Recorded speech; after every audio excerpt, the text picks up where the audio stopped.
परम आदरणीय अण्णाजी, माझे सहकारी गिरीश महाजन जी, केंद्रीय राज्यमंत्री डॉक्टर भामरे साहेब, माजी केंद्रीय मंत्री आणि अण्णांनी ज्यांना विशेष या बैठकीकरता बोलवून घेतलं ते आदरणीय सोमपाल शास्त्रीजी, या ठिकाणी मंचावर उपस्थित आमच्या अण्णांच्या टीमचे सगळे सदस्य आणि सरपंच उपसरपंच सर्व या ठिकाणी रायगड सिद्धीतले नागरिक माता भगिनी बंधू आणि मित्रांनो, खरं म्हणजे माझ्याकरता देखील आज हा भाग्याचा दिवस आहे की मी पहिल्यांदाच ग्रामसभेचा अध्यक्ष झालो आणि तेही थेट रायगड सिद्धीचा. मुख्यमंत्री झालो पण ग्रामसभेचा अध्यक्ष कोणी केलंच नाही आणि व्हायची संधी मिळाली तर थेट अण्णांच्या बाजूला बसून रायगड सिद्धीच्या ग्रामसभेचं अध्यक्षपद मिळालं. त्याबद्दल आपल्या समस्त जनतेचं मी अतिशय मनपूर्वक आभार मानतो आणि निश्चितच आजचा दिवस अत्यंत महत्वपूर्ण दिवस आहे.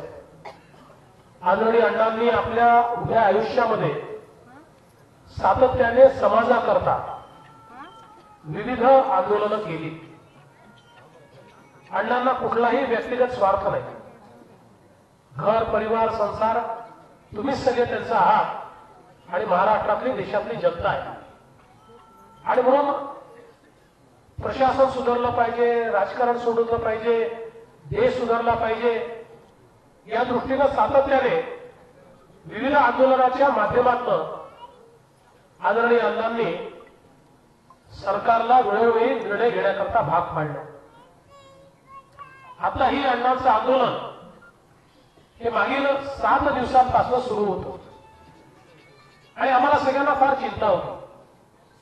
याचं कारण सातत्याने अशा प्रकारे उपोषण केल्यामुळे निश्चित त्याचा काही ना काही शरीरावर परिणाम होत असतो आणि आता 7 दिवसाचं उपोषण म्हणजे त्याचा निश्चितच एक मोठा परिणाम हा अण्णांच्या शरीरावर होत होता.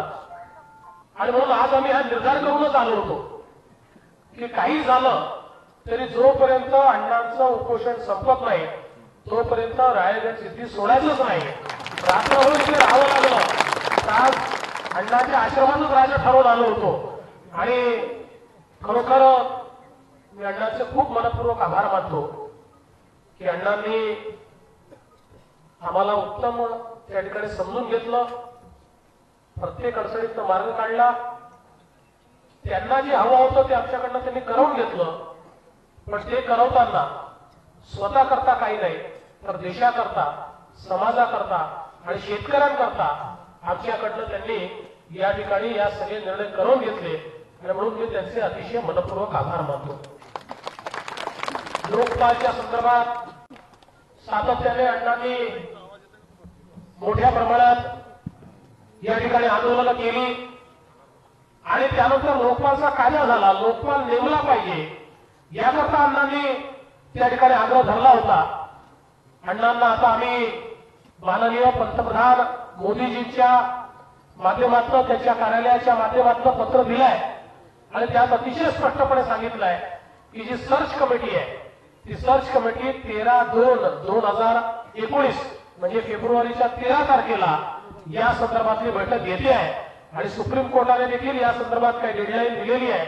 त्यानुसार ही कारवाई देखील पूर्ण होणार आहे आणि त्या संदर्भातलं आश्वासन जे आहे ते अण्णांना आम्ही या ठिकाणी निश्चितपणे दिलेलं आहे.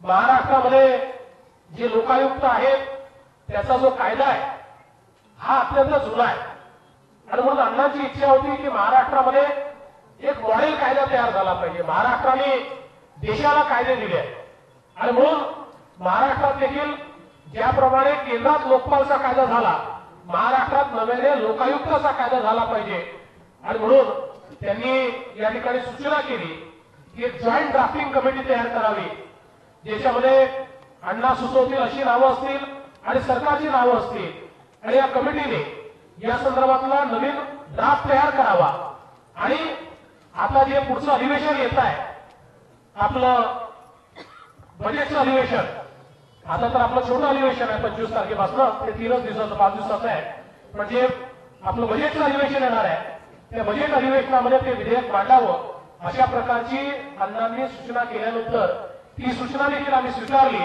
आणि त्यानुसार महाराष्ट्रामध्ये एक उत्तम अशा प्रकारचा अण्णांच्या स्वप्नातला लोकायुक्ताचा कायदा हा या ठिकाणी नव्याने तयार करण्याचा निर्णय आता राज्य सरकारने निश्चितपणे घेतलेला आहे.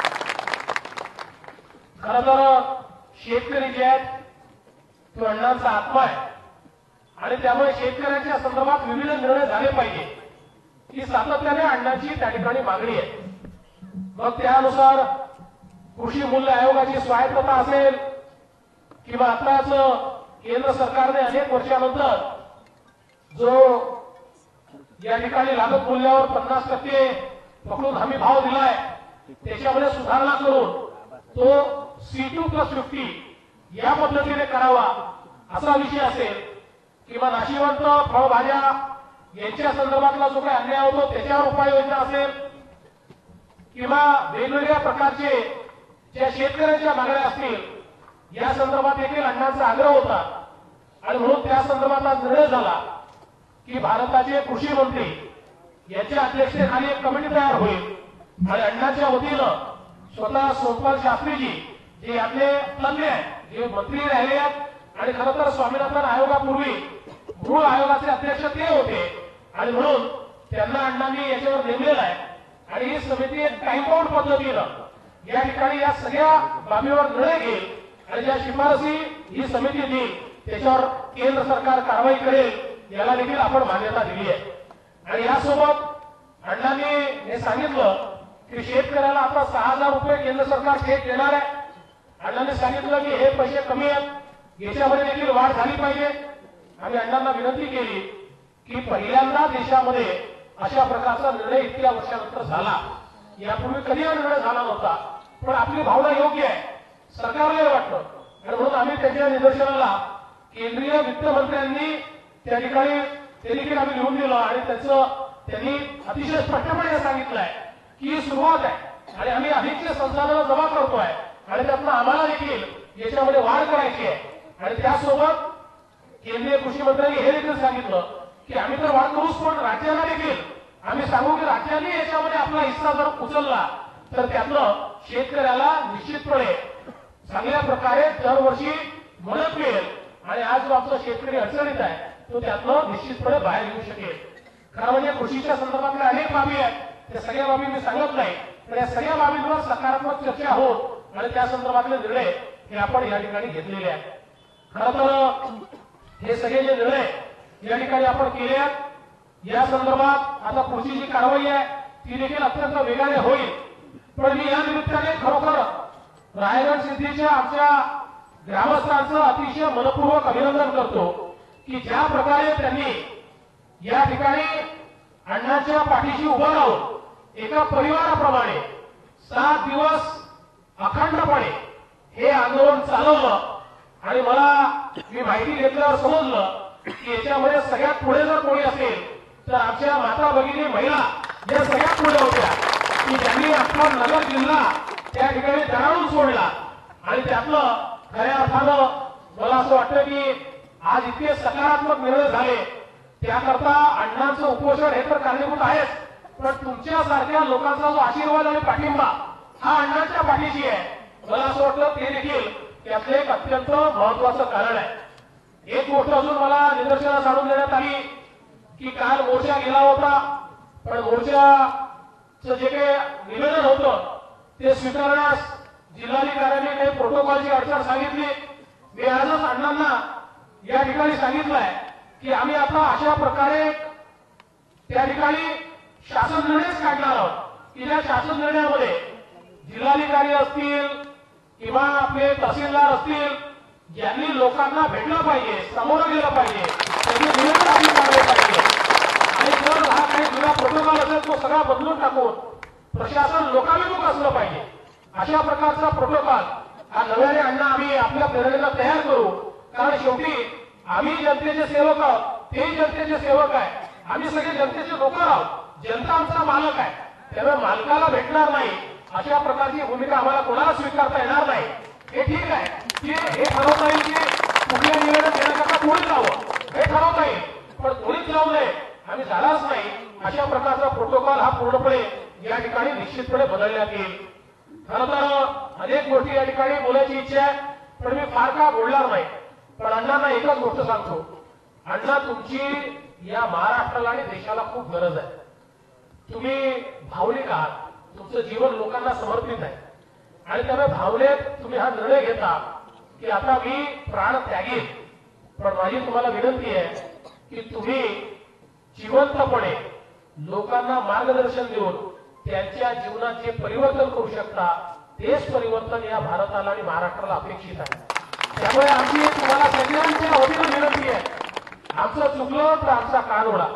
तुम्ही आम्हाला वडिलांप्रमाणे तुम्ही आम्हाला रागवा, पण अशा प्रकारचा निर्णय आपण कधी या ठिकाणी बोलू नका. आमची तर सगळ्यांची इच्छा आहे की अण्णा तुमचा शताब्दीचा 100रीचा वाढदिवस आम्हाला साजरा करण्याची संधी मिळावी, आम्हाला सगळ्यांना त्या ठिकाणी येण्याची संधी मिळावी. आणि मला असं वाटतं की आज तुमची प्रेरणा खऱ्या अर्थानं मगाशी सांगितलं की 6 तास आपण बसलो होतो, तर निश्चित अण्णांची प्रेरणा आहे. आणि आता त्याच्यापेक्षा जास्त प्रेरणा अण्णांसोबत मी यादव बाबांचे दर्शन घेतलेलं आहे, त्यामुळे तिथल्याही अधिकची प्रेरणा मी घेतलेली आहे. आणि मला विश्वास आहे की अण्णांची प्रेरणा, यादव बाबांची प्रेरणा, विठ्ठल रुक्माईचा आशीर्वाद हा प्राप्त झाल्यामुळे आता जे कार्य अण्णांनी आम्हाला सोपवलेलं आहे ते कार्य आम्ही पूर्ण केल्याशिवाय राहणार नाही.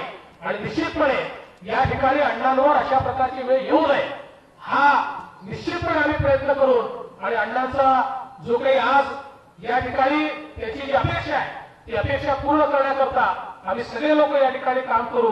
मी ईश्वराला प्रार्थना करतो की अण्णांना दीर्घ आयुष्य मिळावं आणि अण्णांना विनंती करतो, अण्णा आता खूप मोठं उपोषण आपलं झालंय, त्यामुळे किमान 10-12 दिवस तरी आराम करा, थोडी तब्येतीची काळजी घ्या.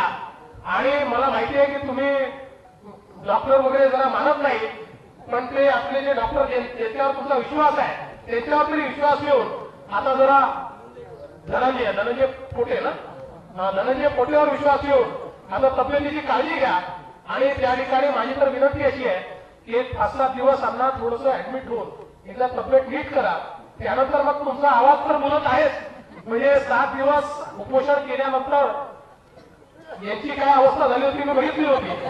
अण्णा तरी तुम्ही बोलताय, मार्गदर्शन करताय, कारण तुमच्यात आत्मबल आहे आणि हे जे आत्मबल आहे हे अशाच प्रकारे आम्हाला दिशा देत राहील हा विश्वास मी व्यक्त करतो. सोमपालजींचे विशेष आभार मानतो. या सगळ्या चर्चेमध्ये सोमपालजींनी त्याचा जो अनुभव आहे एक कृषी मंत्री म्हणून आणि आयोगाचे अध्यक्ष म्हणून त्यांनी त्या अनुभवाचा पूर्ण वापर करून काही गोष्टी आम्हाला देखील वाटत होत्या की होऊ शकत नाही त्या कशा होऊ शकतात हे सोमपालजींनी आम्हाला त्या ठिकाणी समजावून सांगितलं. आणि म्हणून त्याचे देखील अतिशय मनपूर्वक आभार मी मानतो. आणि आपण सगळे मिळून आता अण्णांना शुभेच्छा देऊया आणि अण्णांना दीर्घ आयुष्य मिळावं याकरता प्रार्थना करूया. आपण मला या ठिकाणी बोलवलं, ग्रामसभेचं अध्यक्षपद दिलं, त्याबद्दल आपल्या सर्वांचे अतिशय मनपूर्वक आभार मानतो. एक विनंती करतो, या ग्रामसभेची कारवाई जरा टिपून वगैरे ठेवा, म्हणजे मी म्हातारा झाल्यावर मला पाहता आलं पाहिजे. या ग्रामसभेचं अध्यक्षपद मला मिळालं होतं आणि म्हणून त्याचं प्रोसिडिंग याची एक प्रत मला निश्चितपणे आपण द्यावी.